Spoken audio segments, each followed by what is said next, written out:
Hello guys, നിങ്ങളിത് കണ്ടോ? എനിക്ക് മഞ്ജു പിള്ള ലൈക്ക് ചെയ്ത് കണ്ടിട്ട് എൻ്റെ ഒരു റീല് കണ്ടിട്ട് എനിക്ക് ഭയങ്കര സന്തോഷമായി. കാരണം ഒരു സെലിബ്രിറ്റി ആയിട്ടുള്ള ആൾ എൻ്റെ ഒരു റീല് കണ്ടിട്ട് എനിക്ക് ലൈക്ക് തരികയെന്ന് പറയുമ്പോൾ എനിക്ക് ഭയങ്കര സന്തോഷമായി. കാരണം ഞാനിത് പറയണത് എന്താണെന്ന് വെച്ച് കഴിഞ്ഞാൽ, ഞാനിപ്പോൾ കണ്ടന്റ് ക്രിയേഷൻ തുടങ്ങിയിട്ട് കുറച്ചേ ആയിട്ടുള്ളൂ. ഞാൻ അങ്ങനെ കുറേ വീഡിയോസ് ഒന്നും ഇട്ടിട്ടില്ല, കുറച്ച് വീഡിയോസ് ഇട്ടിട്ടുണ്ട്.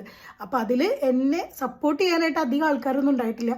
എന്നെ കുറച്ച് പേര് മാത്രമേ എന്നെ സപ്പോർട്ട് ചെയ്തിട്ടുള്ളൂ. കുറേ ഭൂരിപക്ഷം ആൾക്കാരും എന്നെ സപ്പോർട്ട് ചെയ്യാത്ത ആൾക്കാരാണ് കേട്ടോ. കുറേ എനിക്ക് ആരും ലൈക്കും തരാറില്ല, കമൻറ്റും തരാറില്ല. എനിക്ക് തോന്നുന്ന ഒരു 6-7 പേര് തന്നെ അൺഫോളോ ചെയ്ത് വരെ പോയിട്ടുണ്ട്.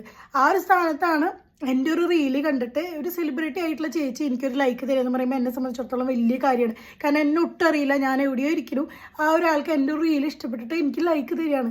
അത് ഭയങ്കര ഒരു കാര്യമാണ്. ഇപ്പം എന്നെ സംബന്ധിച്ചിടത്തോളം ആൾ ഇത്രയും ഒരു വലിയൊരു സെലിബ്രിറ്റിയാണ്. ഇത്രയധികം നടിമാരെ കൂടെ അഭിനയിച്ചു, അതുപോലെ തന്നെ ഒരുപാട് TV ഷോസ് ചെയ്യുന്നു. അപ്പോൾ ഇത്രയും ഒരു സെലിബ്രിറ്റിയിൽ നിന്ന് എൻ്റെ റീല് ആളുടെ കണ്ടു, ആൾ എനിക്കതിന് എൻ്റെ റീൽ കാണാനായിട്ട് കുറച്ച് ടൈം സ്പെൻഡ് ചെയ്തു, എന്നിട്ട് അതിന് ഇഷ്ടപ്പെട്ടിട്ട് എനിക്കൊരു ലൈക്ക് തരുമെന്ന് പറയുമ്പോൾ ഭയങ്കര ഹാപ്പിയാണ്. താങ്ക് യു മഞ്ജു ചേച്ചി, thank you for your support.